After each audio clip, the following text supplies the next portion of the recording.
Vamos a la palabra del Señor, al Salmo 112. Por ahí veíamos la otra ocasión, una promesa de parte de Dios para todos aquellos. Aunque no seas padre de familia en este momento, esta promesa es para ti, porque algún día lo vas a hacer. ¿Estás aquí conmigo? Salmo 112, versículo 1 y 2. Dice: bienaventurado el hombre que teme al Señor y en sus mandamientos se deleita en gran manera. Su descendencia será poderosa en la tierra. Repita conmigo: descendencia poderosa. Este pasaje dice que la descendencia será poderosa en la tierra, la descendencia de todo aquel que teme a Dios y en sus mandamientos se deleita en gran manera. Dice también el versículo 2 que la generación de los rectos será bendita. La generación es el tiempo que nos toca vivir. Este tiempo puede ser de bendición para los que conformamos esta generación, o puede ser todo lo contrario, depende de nosotros. Aquí dice que si nosotros aprendemos a vivir en el temor de Dios y aprendemos a deleitarnos en los mandamientos del Señor, nuestros hijos serán poderosos aquí en la tierra. Pero además este tiempo, esta generación, dice la Escritura, será bendita. Será bendecido este tiempo a causa de que las personas que buscamos a Dios aprendamos a vivir en el temor de Él y aparte deleitarnos en sus mandamientos. Mira cómo Dios quiso, a través de un hombre llamado Abraham, formar una nación.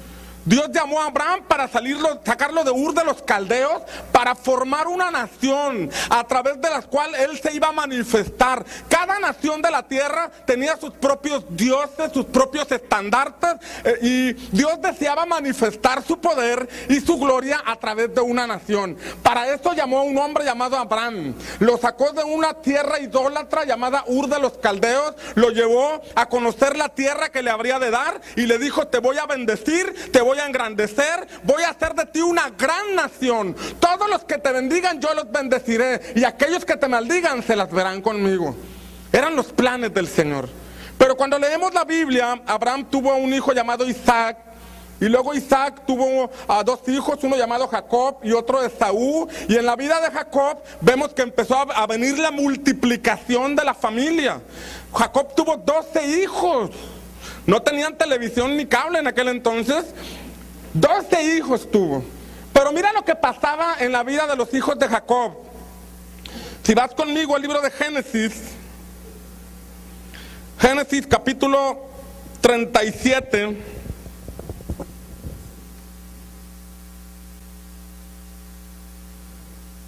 Génesis 37, versículo 1 en adelante.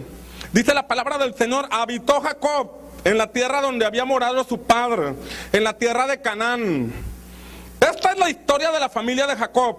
José, siendo de edad de 17 años, apacentaba las ovejas de sus hermanos. Apacentando las ovejas de sus hermanos.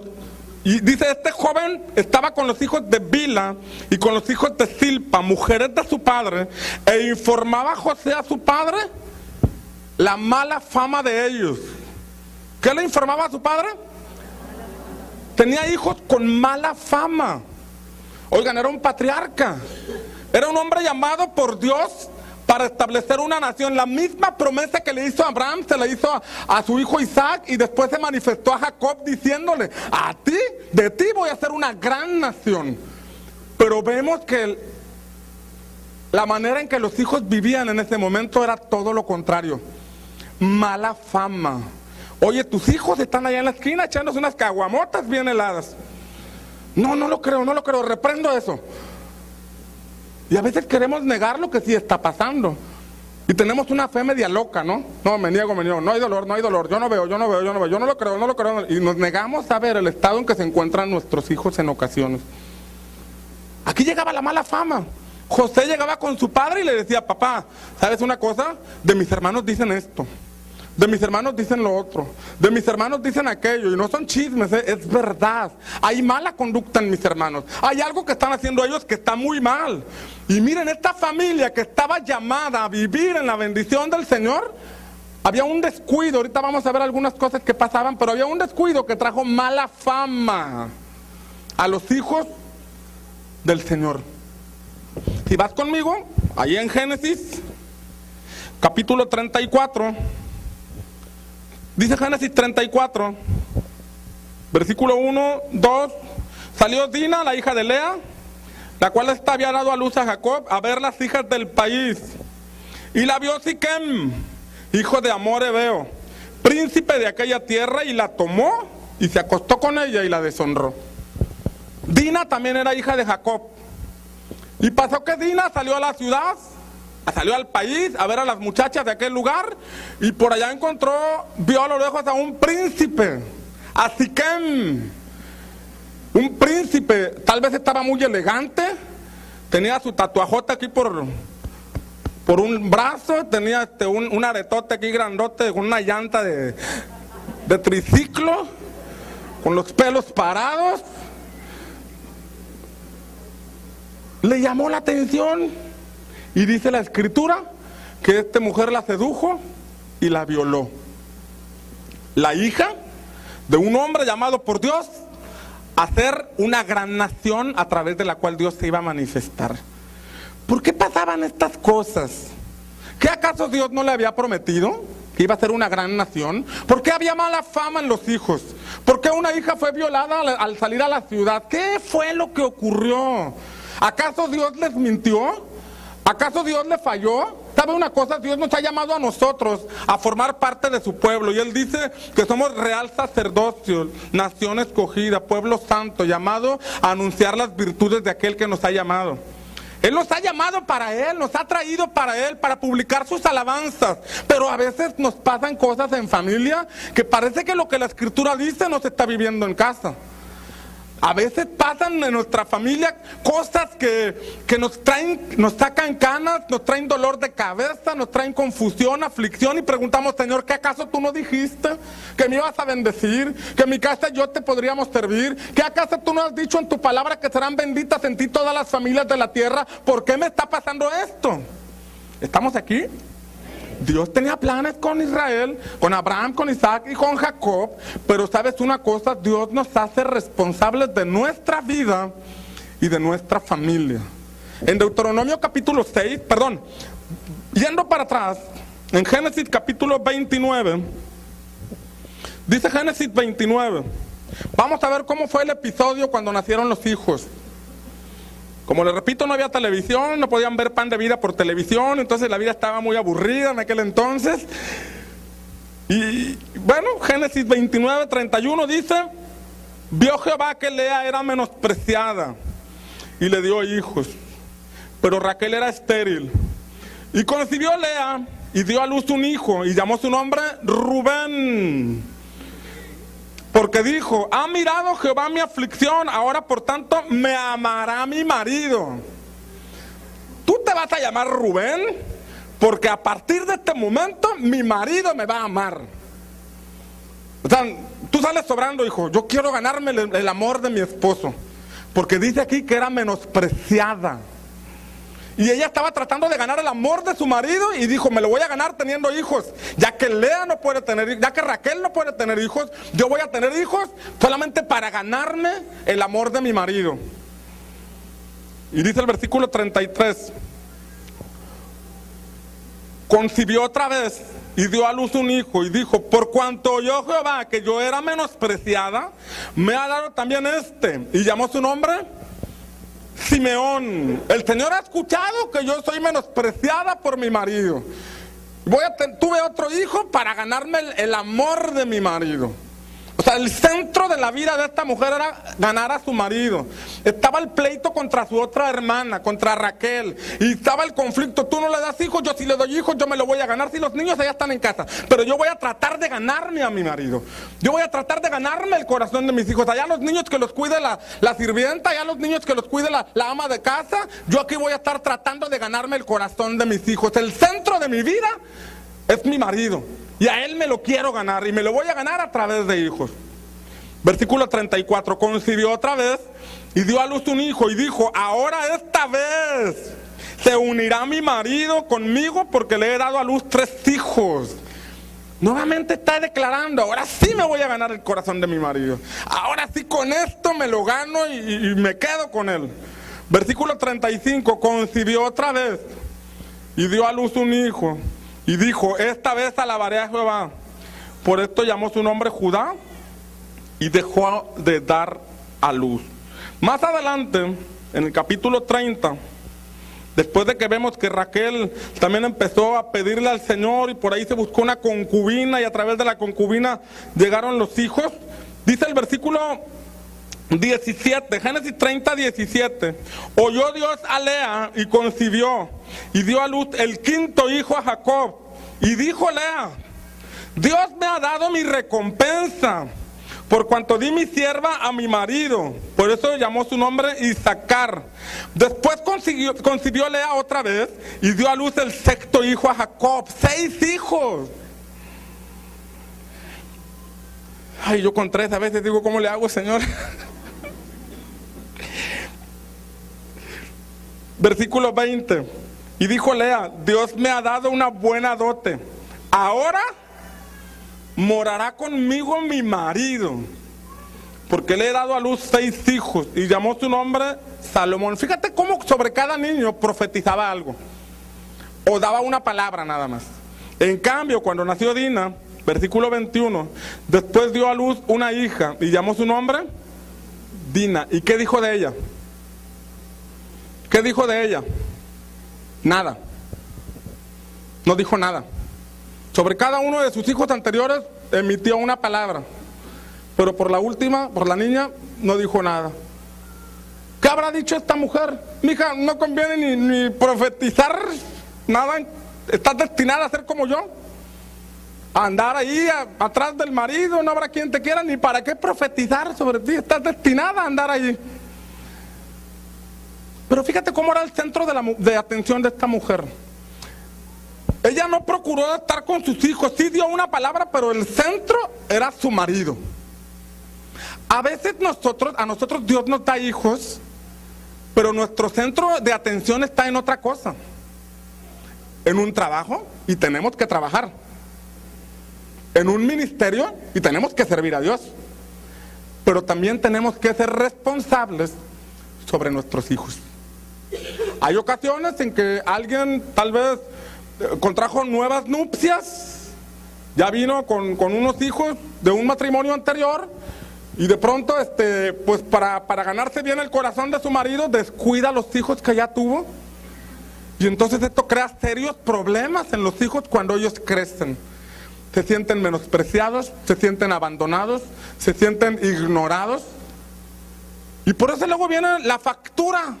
La factura es que debido a que están con serios vacíos en su corazón, empiezan a tomar decisiones incorrectas, empiezan a meterse por caminos incorrectos. ¿Por qué? Porque acá hay unos vacíos tremendos que en la casa no se los llenaron. No, es que mi mamá nada más está metida en el trabajo, es que mi mamá nada más está con sus amigas ahí jugando bingo y yo ni en cuenta. Es que mi mamá nada más le gusta ir al café con sus amigos y de mí la tarea yo ando aquí haciendo a solas, hazlo como puedo. Y mi papá pues nada más se la pasa en la esquina con sus amigos jugando fútbol. Y los hijos, de pronto cuando los descuidamos, nos llega un recado de alguien y nos dice: fíjate que tu hijo pasó con unos cuates para allá, llevaba un cartón de cervezas en la... No, yo reprendo eso, yo no veo eso. Yo declaro todo lo contrario en el nombre de Jesús. Amén, amén, amén, amén y amén. O sea, queremos eludir nuestra responsabilidad. Y no lo tomo, y declaro lo contrario, declaro lo contrario, declaro lo contrario. Eso es lo más fácil, simplemente hablar. Esta mujer nomás decía, ahora sí, profetizaba sobre ellos. A veces los hijos pueden tener mucha necesidad de afecto. Y entonces les dice a alguien: oye, fíjate que tu hijo necesita tal vez un poquito de atención. No, hombre, él es un campeón, ¿verdad que eres un campeón, hijo? Sí, papá, soy un campeón. Y ya creen que ya es todo, ya cumplí, ya mi hijo, ya, una terapia breve y ya, listo. No. ¿Estamos aquí?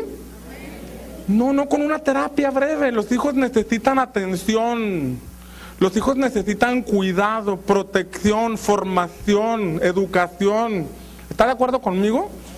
Mira lo que dice Deuteronomio capítulo 6. Deuteronomio capítulo 6.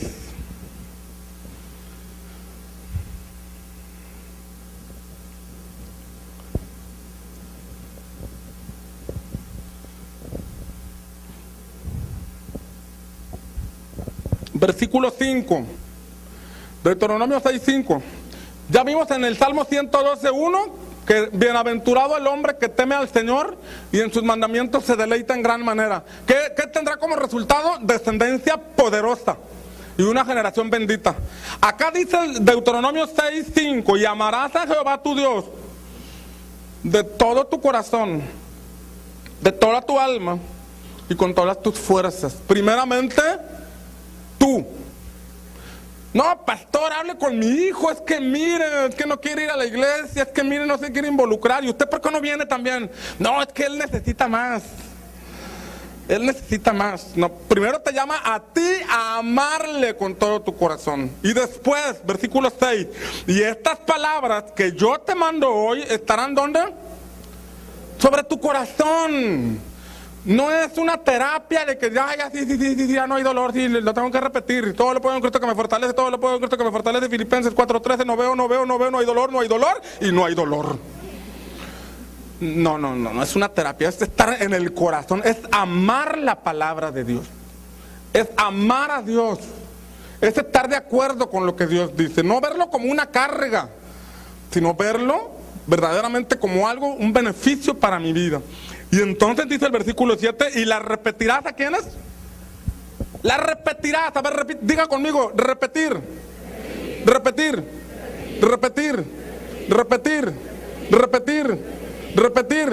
¿Qué está haciendo?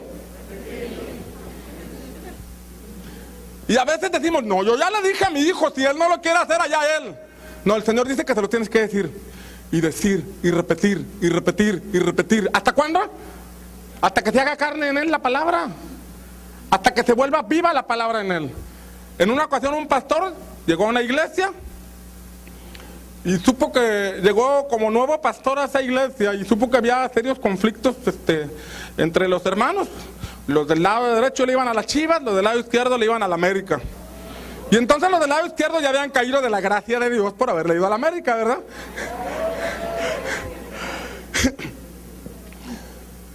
Y entonces llegó y se paró y dio un mensaje acerca de la reconciliación.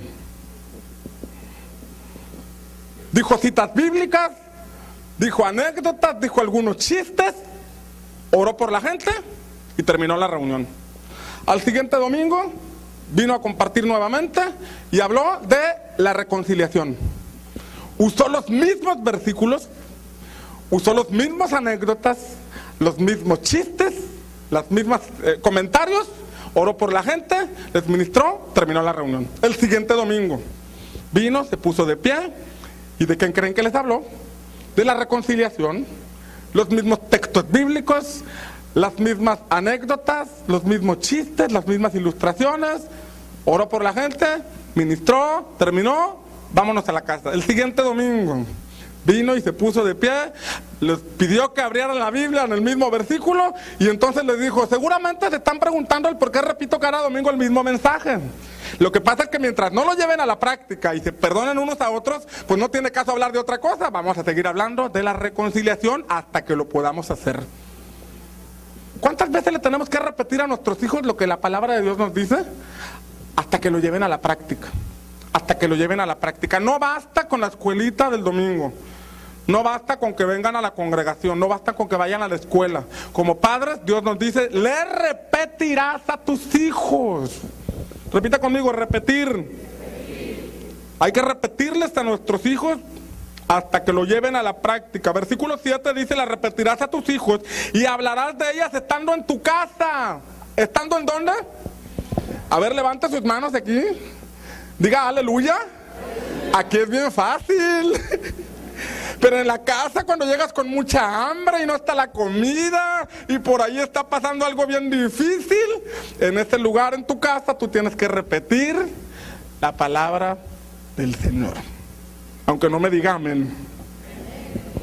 Mira lo que dice el Salmo 101.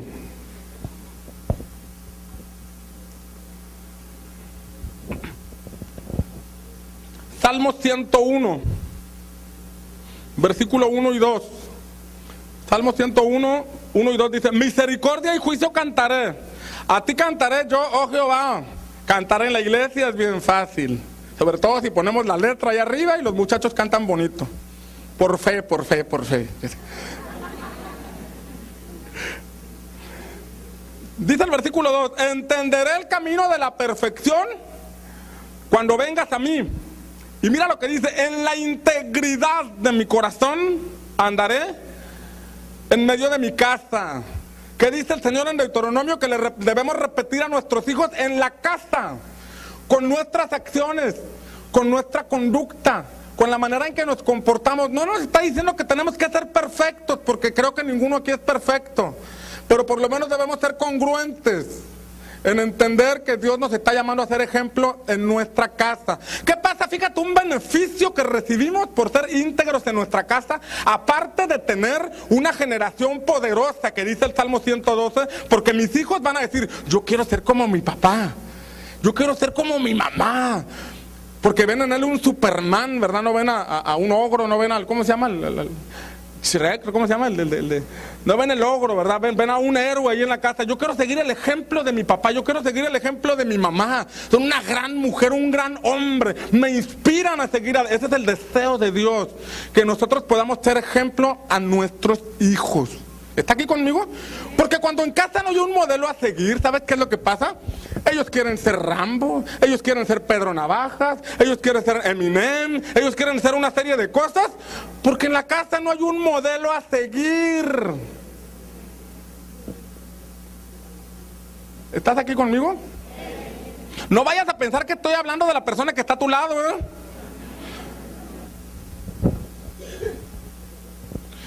¿Qué beneficios tengo de ser íntegro en mi casa?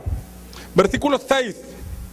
Dice, mis ojos pondré, ahí viene una recompensa, mis ojos pondré en los fieles de la tierra para que estén conmigo, dice el Señor. El que anda en el camino de la perfección, este me servirá. Mis ojos pondré. Yo no sé si tú sepas lo que significa que Dios ponga sus ojos sobre ti.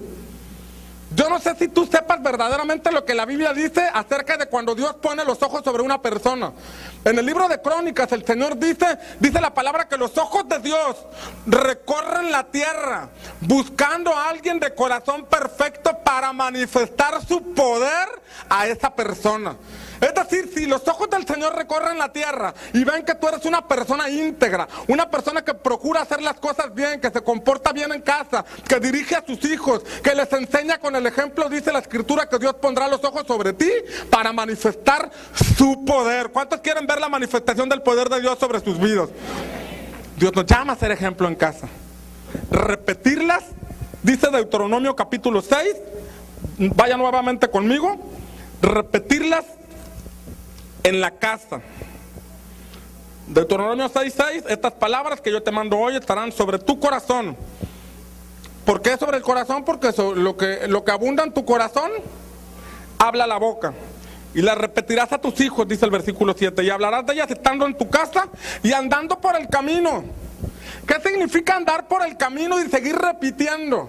Significa que las decisiones que tú tomas deben ser congruentes con lo que la palabra de Dios enseña. Las decisiones que tú tomas. Ay, hijo, fíjate que vamos a llevarnos eso que está ahí tirado. Es del vecino y no se va a dar cuenta, hombre. Oye, papá, pero nos han enseñado lo que la Biblia... Sí, hijo, pero mira, Dios conoce el fin, necesitamos. ¿No será mejor que trabajes, papá? No, hombre, vamos a llevárnoslo y a venderlo.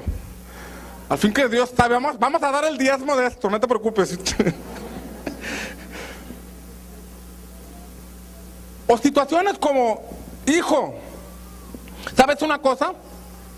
Yo amo mucho a Dios, pero me tengo que divorciar de tu mamá. Pero yo amo mucho a Dios, pero me tengo que divorciar. Estoy tomando la decisión de divorciarme porque ya no la aguanto, pero yo amo mucho a Dios. Dice ahí, cuando vayas por el camino, cuando tomes decisiones, tómalas de acuerdo a la palabra. A ver, mi papá dice que ama a Dios, pero no está obedeciendo lo que la palabra dice. Mi papá dice que ama a Dios, pero ¿por qué está alejando a mi mamá?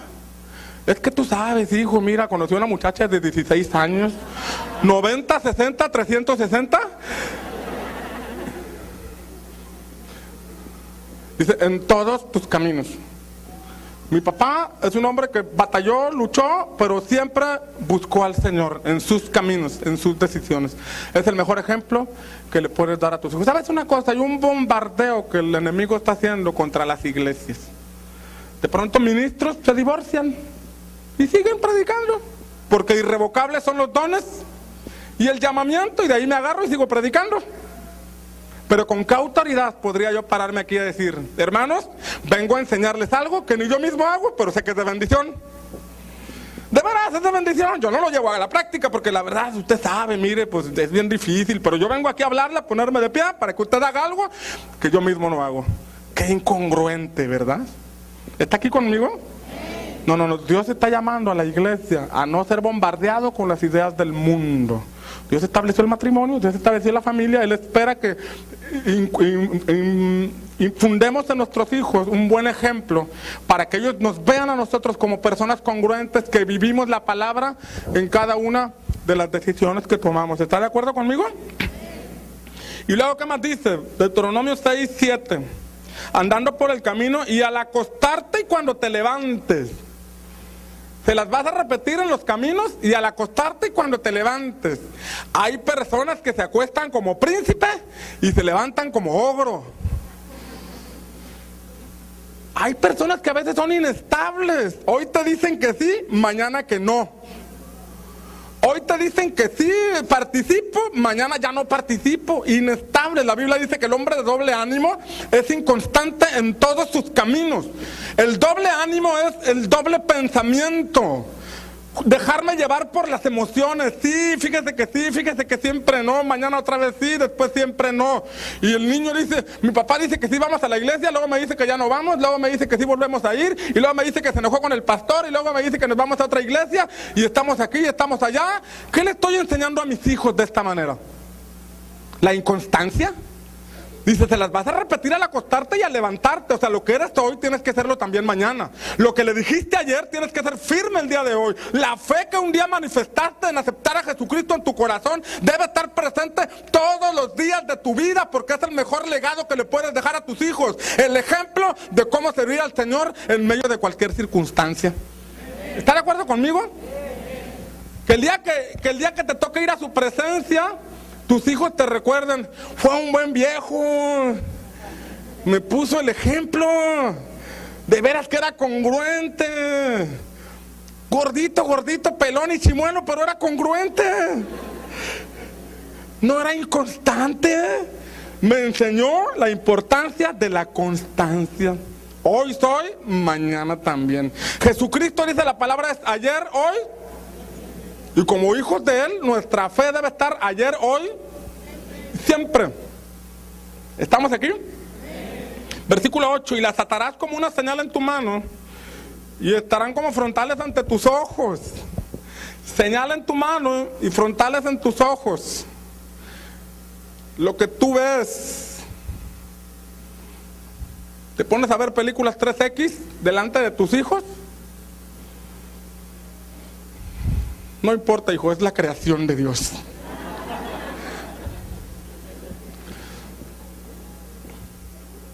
No. Con lo que tú ves, si parece abanico descompuesto cuando vas manejando,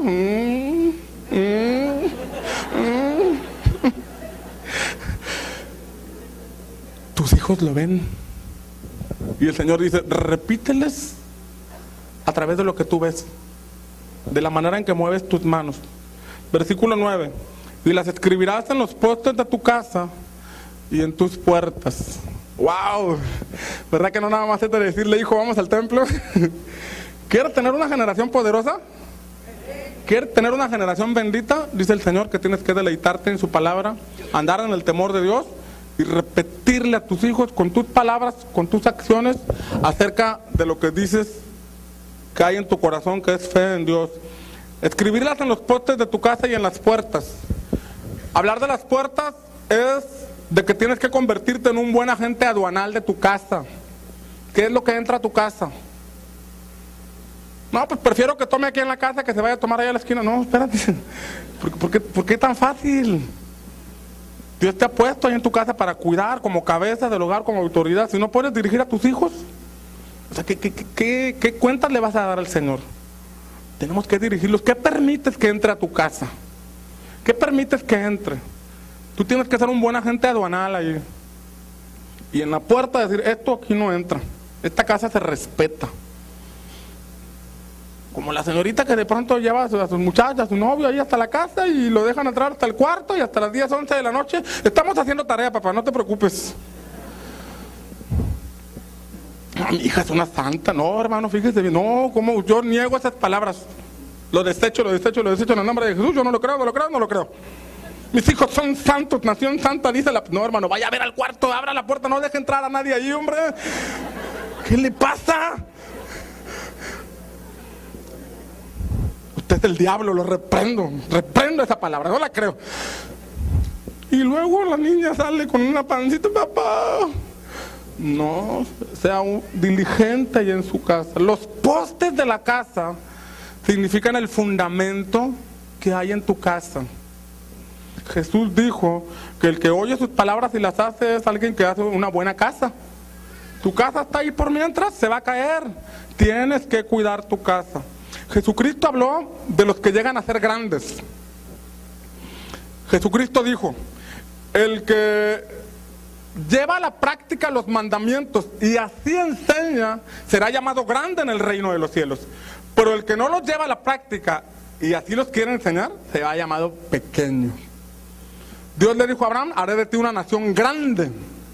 A Isaac y a Jacob les dijo lo mismo. Pero la descendencia de Jacob tenía mala fama, la hija salió violada. ¿Por qué?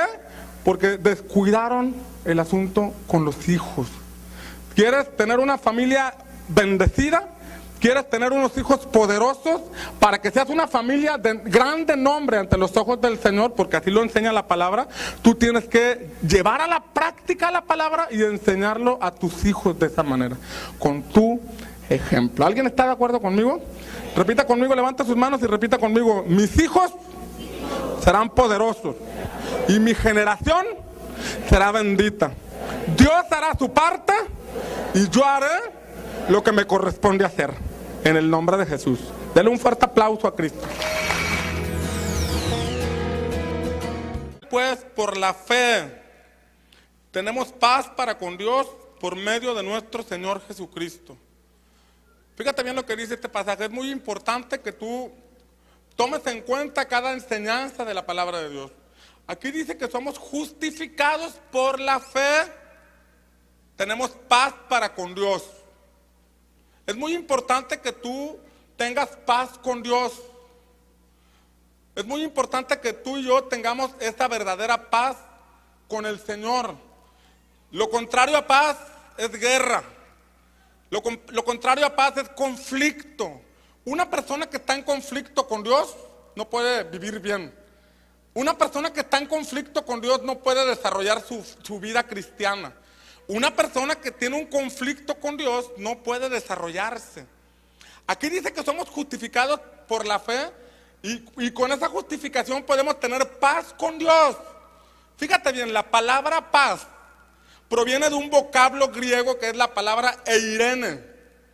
Y la palabra eirene significa relaciones armónicas. En otras palabras, a través de la fe podemos tener relaciones armónicas con Dios. Una relación de armonía con Dios por medio de Cristo. Es decir, Dios quiere que tú tengas una buena relación con Él. Dios quiere que tú puedas comunicarte correctamente con Él. Alguien que no tiene paz en su corazón, se le dificulta orar a Dios. Alguien que no tiene paz en su corazón, se le dificulta tener una relación armónica con Dios. No podrá desarrollar su vida cristiana, no podrá avanzar mucho, porque esa falta de paz le trae un impedimento en su relación con el Señor. Pero dice la Escritura que nosotros podemos ser justificados. Nosotros con nuestro pecado, el peso de culpa nos impide acercarnos a Dios. ¿Cómo me voy a acercar a Dios si la he regado? ¿Cómo me voy a acercar a Dios si todo lo que he hecho? ¿Con qué cara me voy a presentar delante del Señor para pedirle después de todos los errores que he cometido? Pero dice la Biblia que nosotros podemos justificar nuestra relación con Dios por medio de la fe a través de Cristo. A través de Cristo yo puedo tener una relación armónica con Dios. A través de Cristo yo puedo tener una buena comunión con el Señor. No hay otra forma. Y Dios quiere que tú tengas una buena relación con Él. ¿Qué pasa? ¿Qué viene como resultado de una relación armónica? El Salmo 133 dice: mirad cuán bueno y cuán delicioso es habitar los hermanos juntos en armonía. Esta palabra armonía es la misma palabra eirene. ¿Qué pasa cuando hay una relación en armonía? Dice la Escritura que ahí envía Dios bendición y vida eterna. ¿Cuánto mayor bendición habrá si nosotros tenemos una relación armónica con Dios? Estamos en sintonía con Dios, y esto es posible a través de nuestro Señor Jesucristo. ¿Está aquí conmigo? Ahora, otra palabra, otra interpretación de la palabra, del vocablo eirene, es, además de paz, además de relaciones armónicas, es prosperidad.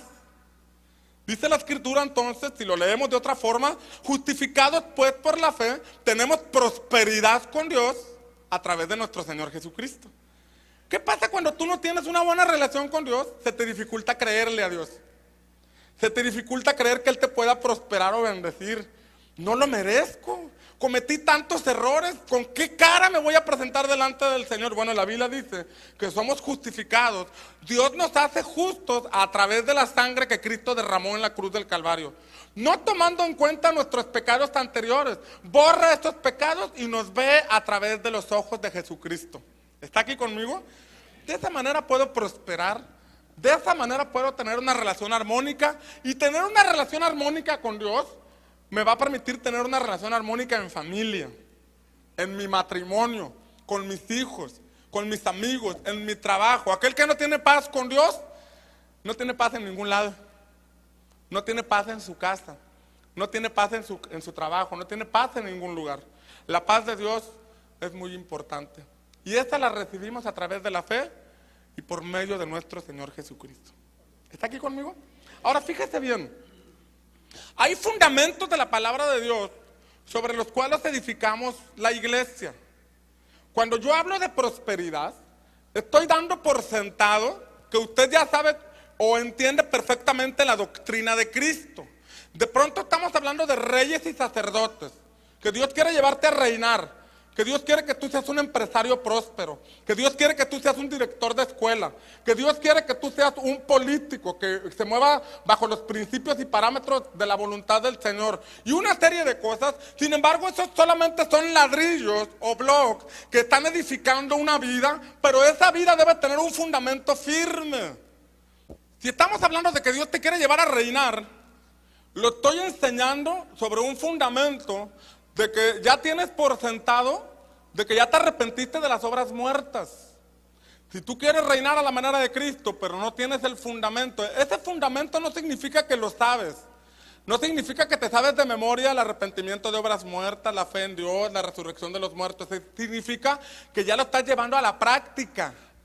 De nada sirve que tú sepas ese fundamento si no lo llevas a la práctica. Cuando ese fundamento de la doctrina de Cristo ya está en tu vida, entonces tu vida puede ser edificada hacia arriba. Las promesas de Dios empiezan a alcanzarte y tu vida empieza a ser bendecida por el Señor. ¿Está aquí conmigo? Pero necesitamos tener bien firme ese fundamento. ¿Cuál es el fundamento? El arrepentimiento de obras muertas. Otra versión dice el arrepentimiento de las obras que nos conducen a la muerte. En otras palabras, yo debo haberme arrepentido de mis pecados y ahora estar guardándome para Dios. Mientras yo no lleve a la práctica esto, todas las demás enseñanzas no pueden permanecer en tu vida porque no hay un buen fundamento. ¿Está aquí conmigo? Arrepentimiento de obras muertas. Dice además la fe en Dios. Repita conmigo, fe en Dios. ¿En quiénes debe estar nuestra fe? En Dios, no en las personas. Yo por más bien que me porte, si oro por usted, el milagro lo hace el Señor. Y el día que yo me muera, su fe debe estar en Dios, no en las personas. Cuando nosotros no comprendemos esto y entonces depositamos nuestra fe en el pastor, nuestra fe en un líder, nuestra fe en una persona y no aprendemos a tener nuestra fe en Dios, entonces no se puede edificar algo firme sobre nuestra vida. Nuestra confianza y nuestra fe debe estar en el Señor. ¿Qué más dice la Escritura? La doctrina de bautismos. Por lo menos le quiero hablar de 3 bautismos que la palabra nos menciona. El bautismo en agua. ¿Cuál es el bautismo en agua? El bautismo en agua es un paso que nosotros damos por obediencia. Es una decisión voluntaria de bajar a las aguas y seguir el ejemplo de nuestro Señor Jesús. Nuestro Señor Jesús, cuando vemos la Biblia, tenía aproximadamente 30 años cuando fue con Juan el Bautista para bautizarse. Él no fue de niño, él fue ya siendo un adulto. La Biblia dice que cuando vino a Juan el Bautista se sorprendió de ver a Jesús venir a él. Y Juan le dijo, Señor, tú deberías bautizarme a mí. En cambio vienes para que yo te bautice. Y el Señor le dijo, bautízame porque tenemos que cumplir con toda justicia. En otras palabras, tenemos que obedecer al Padre en todo lo que nos diga. Y si Cristo se bautizó por obediencia al Padre, no teniendo Él pecado de que arrepentirse, ¿cuánto más nosotros tenemos que bautizarnos? Y este bautismo será una evidencia de nuestra fe, que estaremos dando públicamente fe de nuestra confianza en el Señor, de nuestra decisión por Cristo. Pero también habla de otros bautismos. La Biblia habla del bautismo en el cuerpo de Cristo. ¿Cuál es el bautismo en el cuerpo de Cristo? Si bautizar significa sumergirse, bautizarse en el cuerpo de Cristo significa comprometerse con la iglesia del Señor, activarse en la iglesia del Señor, ser parte activa de lo que Dios está haciendo a través de su iglesia. Podemos ser simpatizantes o podemos ser personas comprometidas. Y bautizarse en el cuerpo de Cristo es empezar a funcionar. La Biblia habla de la iglesia como un cuerpo. Y este cuerpo tiene diferentes miembros. Hay manos, hay pies, hay ojos, hay boca, hay oídos. Y de la misma forma Dios nos ha dado a cada uno de nosotros diversos dones y talentos. Y cuando nos involucramos en el servicio al Señor, entonces estamos siendo bautizados en el cuerpo de Cristo.